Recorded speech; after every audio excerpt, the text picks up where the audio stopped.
Is dari Rodinda Band. Gue singer juga, termasuk salah satu songwriter di Rodinda Band. Mungkin teman-teman mereka belum tahu, Rodinda Band itu adalah band yang 90% lirik-liriknya itu berasal dari pidato maupun dari puisi-puisi Bung Karno yang kita jadikan lagu. Tujuannya untuk membakar kembali semangat pemuda Indonesia atau orang-orang yang ada di Indonesia. Mungkin gue nggak ngasih tips ya, tapi gue cuma berbagi pengalaman aja buat teman-teman. Proses pembuatan lagu atau proses mencipta sebuah lagu atau gimana cara gue bikin lagu, karena ini menurut gue sesuatu yang ajaib. Jadi kadang-kadang bisa datang cepat, kadang-kadang sudah berjam-jam di depan komputer atau dengan alat juga nggak dapat inspirasi apa-apa. Jadi kalau menurut gue ini berbagi pengalaman aja. Gue biasanya ketika ingin menciptakan sebuah lagu, gue banyak ngedengerin lagu-lagu orang, lagu-lagu dari band siapa gue dengerin.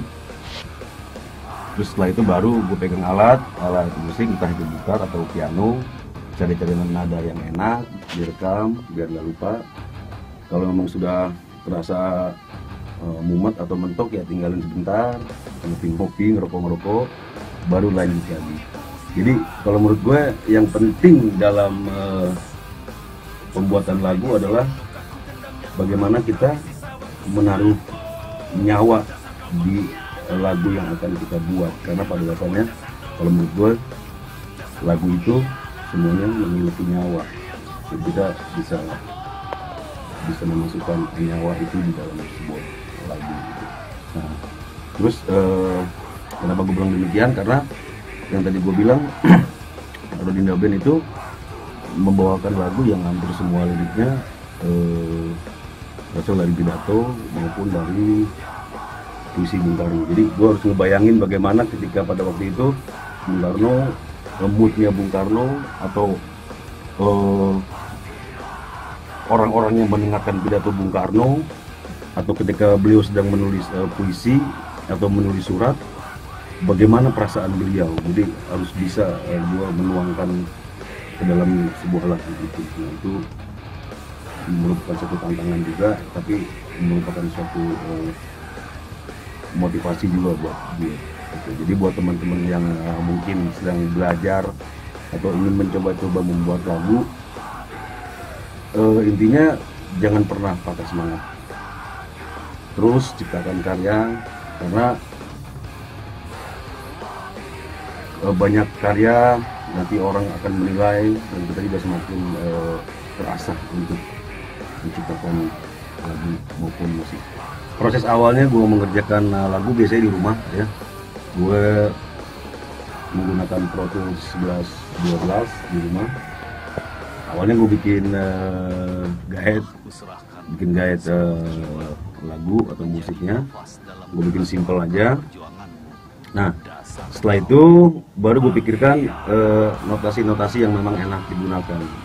Jadi nggak semua dari guide itu gue bungkus langsung, tapi gue pilih-pilih kira-kira ada notasi-notasi yang nggak perlu, jadi dibuang, yang ditambah kalau ada yang harus ditambah gitu, atau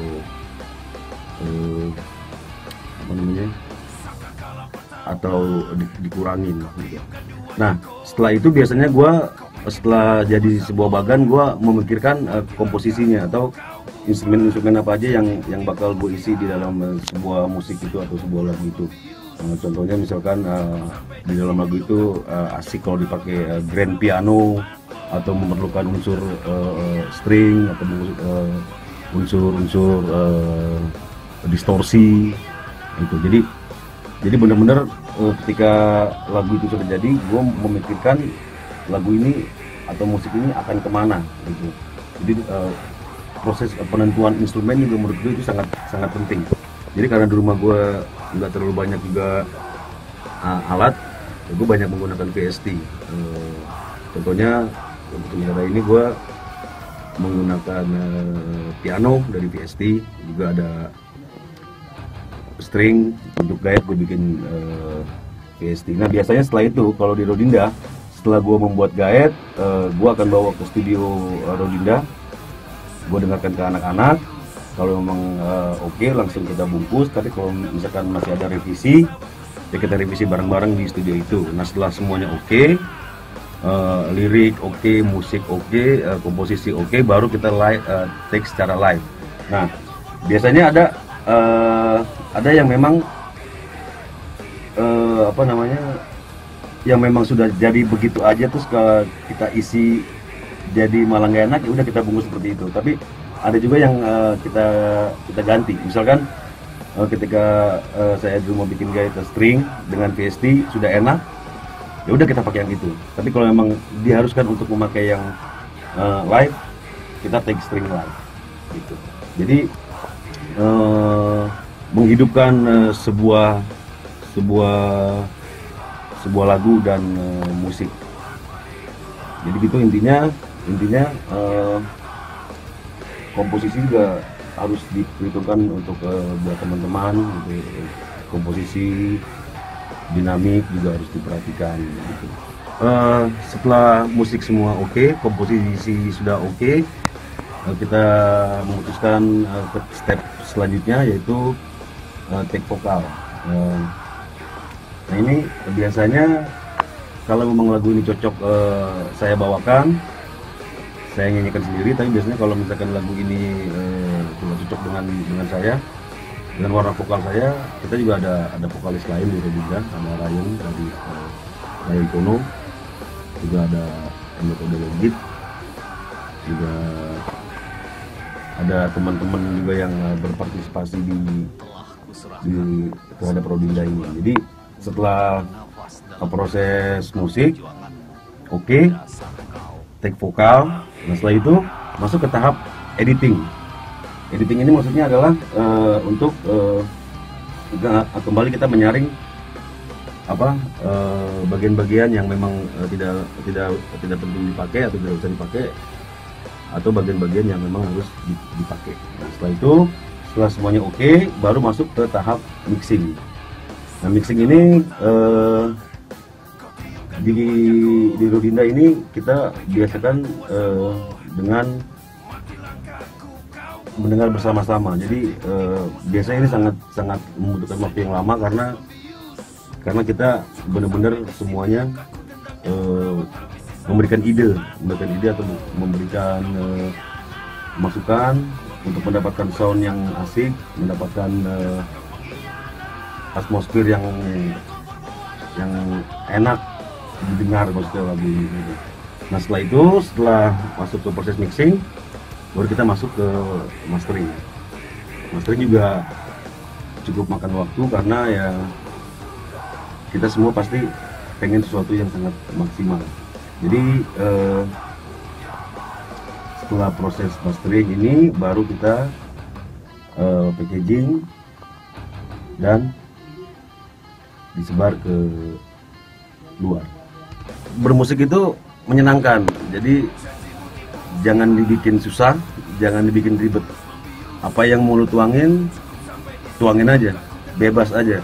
Karena pada intinya berkarya atau berkreatif itu tidak boleh dibatasi oleh sesuatu. Jadi ketika lo ingin membuat sesuatu, buat aja. Jangan pernah takut gagal, jangan pernah takut salah, jangan pernah takut jelek. Terus berkarya, terus mencipta, terus membuat sesuatu, karena minimal lo akan terus bisa menggali kemampuan lo akan bisa belajar dari apa yang sudah lo buat, intinya untuk menghasilkan suatu karya yang baik. Gue kenal Diandra itu udah 10 tahun lebih ya, 10 tahun lebih, dari awalnya dulu cuma pakai alat yang seadanya, sampai sekarang gue lihat ya udah asik. Ini kebetulan gue ada di studio dia, lihat alatnya canggih kan semua. Ya ini semua dia dapetin dari kerja keras dia, dari ketekunan dia menekuni dunianya, dunia musik, dunia mixing, dunia mastering, dunia aransemen segala macam. Dan satu hal lagi, gue banyak melakukan sharing pada Indra, dari masalah komposisi, masalah lagu, masalah sound, masalah DAW juga, masalah VST, plugin, banyak. Dan gue banyak tanya-tanya tentang bagaimana mixing yang benar sama dia, bagaimana mastering yang benar. Dan ya satu hal yang sangat gue kagumin dari dia adalah yang tadi yang gue bilang, ketekunan dia menekuni dunia ini. Jadi ini juga menjadi contoh buat teman-teman sekalian, jangan setengah-setengah melakukan sesuatu agar kita mendapatkan hasil yang maksimal. Buat teman-teman juga yang belum tahu lagu-lagu Rodinda atau karya-karya gua di Rodinda, kalian bisa lihat di channel YouTube kami dengan keywordnya Rodinda Musik Indonesia. Di situ kalian bisa lihat karya-karya dari saya atau karya-karya dari Rodinda. Ya, gua rasa itu aja tips atau pengalaman gua yang bisa gua bagi ke teman-teman semua. Mudah-mudahan ini bisa menjadi motivasi atau dapat menyemangati teman-teman semua agar tetap terus berkarya. Terima kasih sudah menyaksikan dan terus berkarya. Sukses buat Diandra, buat Gion Studio. Semoga terus menciptakan karya-karya yang spektakuler dan terus membuat orang-orang terperangah dengan hasil-hasil mixingan dan masteringnya. Thank you.